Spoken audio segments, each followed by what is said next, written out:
setiap malam.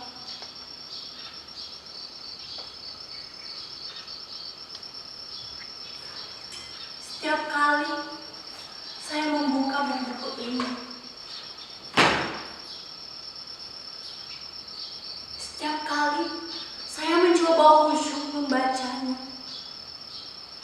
tiba-tiba terdengar suaranya. Ini terjadi sejak ayah saya membuat peraturan baru di rumah ini, melarang handphone di malam hari. Dan saya harus memberikan benda pujian itu kepada ayah saya. Maka saya harus duduk di bangku ini menghadapi buku yang besok dan klasik ini sampai saya tidur.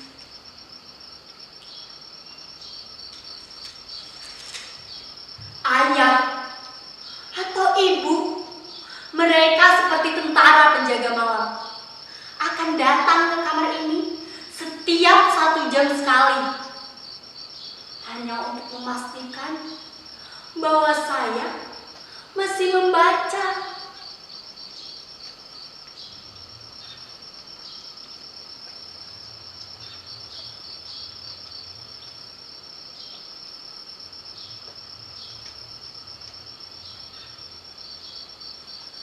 Pintu itu tak boleh saya tutup sebelum waktu saya tidur.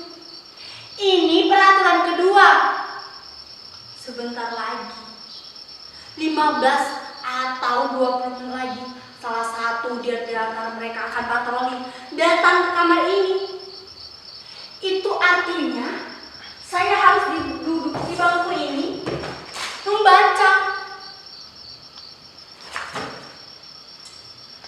Tapi sebelum hal itu terjadi, izinkan saya untuk berbagi cerita kepada hadirin sekalian, baik yang menyaksikan langsung maupun melalui Zoom. Saya bukannya tak berusaha, bahkan segala daya dan upaya sudah saya kerahkan agar bisa membaca dengan khusyuk dan bahagia. Saya juga sudah memotivasi diri dengan segala nasihat yang saya ingat, kata-kata mutiara, semboyan, pantun, yang penyemangat belajar, hingga kritik tajam para pakar mengenai bahaya kecanduan handphone. Tapi herannya, sesuatu yang dapat memotivasi diri orang lain tak juga menambah semangat dan gairah saya untuk membaca. Walaupun berhasil hanya 10 atau 15 menit saja. Setelah itu,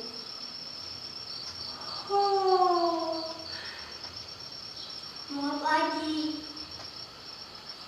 Sedangkan kritik tajam para pakar mengenai bahaya kecanduan handphone tak juga mengurangi kerinduanku untuk selalu bersama dan dekat dengan handphone.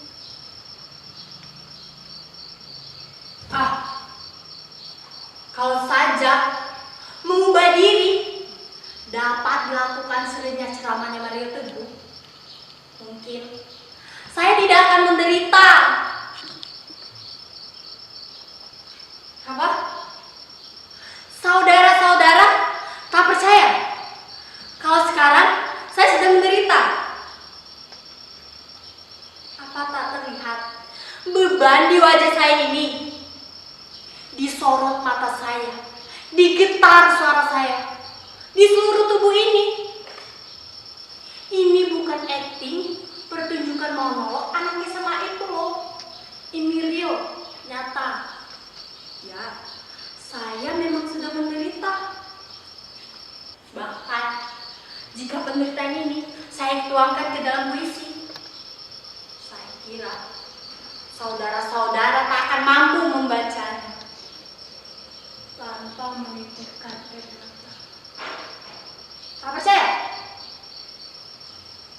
Saudara-saudara, tak percaya? Kalau sekarang ini saya sedang dibully sepi dan dikepung sunyi.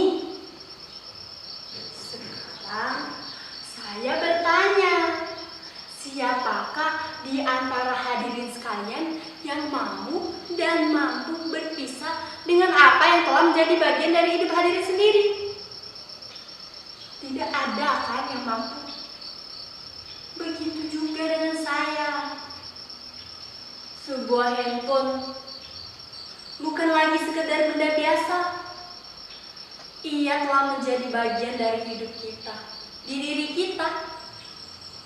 Bayangkan, sejak kecil dia sudah bersama kita, menemani kita, melayani kita, dikala semua orang tak meluangkan waktu dan malas melayani kita yang masih kanak-kanak dan belum bernilai guna. Pagi, siang, sore, bahkan malam, ialah yang selalu melayani kita tanpa keluhan sedikit pun, asalkan baterai dan kuotanya cukup. Ia selalu melayani kita kemanapun kita ingin tamasya. Ia selalu bersedia. Itulah mengapa berpisah dengan dirinya, walaupun saban malam seperti melewati bertahun-tahun kesepian.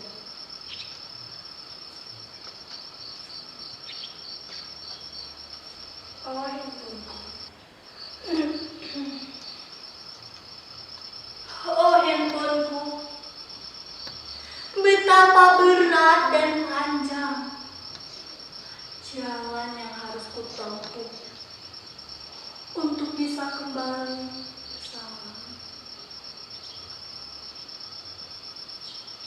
Sejak pertama saya mengenal tulisan, saya mulai menulis nama saya di dirinya, Arayan. Saya juga pernah berganti-ganti partner dari satu handphone ke handphone lainnya. Tapi apapun jenis mereka tetap sama, setia menemani dan melayani. Tak pernah berkurang sedikit pun, bahkan semakin istimewa, semakin bertambah pula kemampuan mereka melayani kita. Coba bandingkan kesetiaan dan konsistensi mereka dengan kita. Berganti-ganti partner, berganti pula sikap dan kebiasaannya. Apalagi pergantian pimpinan, bisa semakin baik atau semakin buruk tentunya. Maaf, agak ngantuk. Maklum, orang kalau sedang diterkam rindu dan sepi, suka melayang kemana-mana pikirannya. Jadi, bagaimana sekarang? Sudah jelas kan? Kalau sekarang ini, saya sedang menderita. Saya menderita bukan hanya karena itu saja, tapi dihadapkan oleh dua keadaan secara bersamaan. Di satu sisi, saya tahu ayah dan ibu bertujuan baik. Mereka ingin saya maju dan berprestasi. Tapi di sisi lain, seluruh jiwa saya ada pada dirinya.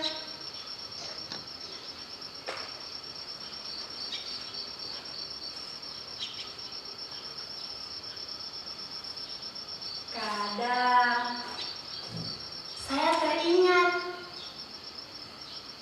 saat saya tak bisa menanggung rindu, saya ambil case HP saya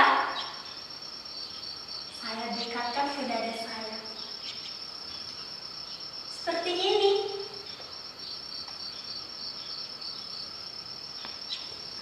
Kadang pula saya teringat saat dramatis kami, saat ia mulai melemah,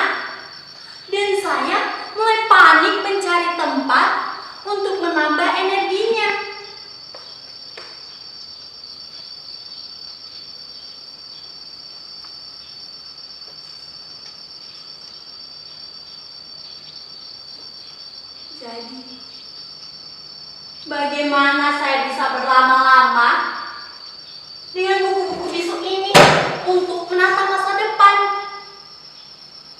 Ini sangat menghabiskan waktu, tenaga, dan pikiran. Sedangkan kita hidup pada zaman yang bergantungan dengan kecepatan dan keringkasan. Siapa yang tidak bisa cepat dan ringkas akan ditinggalkan, akan menjadi fosil penghuni Mesir peradaban. Saya juga pernah hampir berhasil tidak terlalu bergantungan pada dirinya, kecuali untuk hal-hal penting saja. Tapi saat saya melihat ayah dan ibu sedang duduk intim dengan handphonenya masing-masing, saya merasa dikhianati. Sejak saat itu, kemampuan saya untuk berpisah dengan dirinya semakin menurun.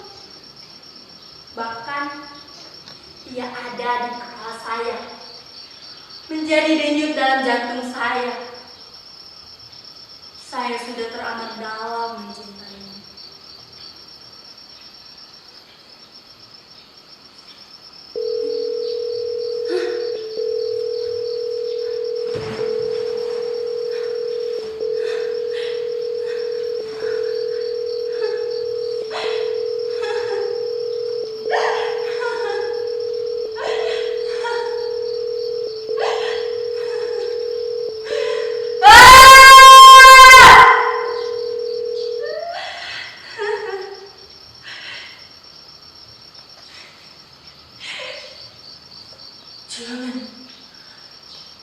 Jangan terlalu dalam mencintainya, atau kalian akan menderita seperti saya.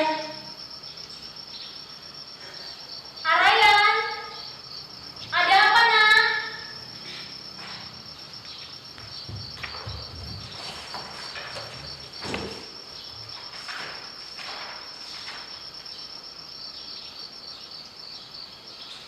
Betapa berat dan panjang jalan yang harus kutempuh. Tapi inilah yang harus kulakukan untuk bisa mendapatkan bahagiaku kembali.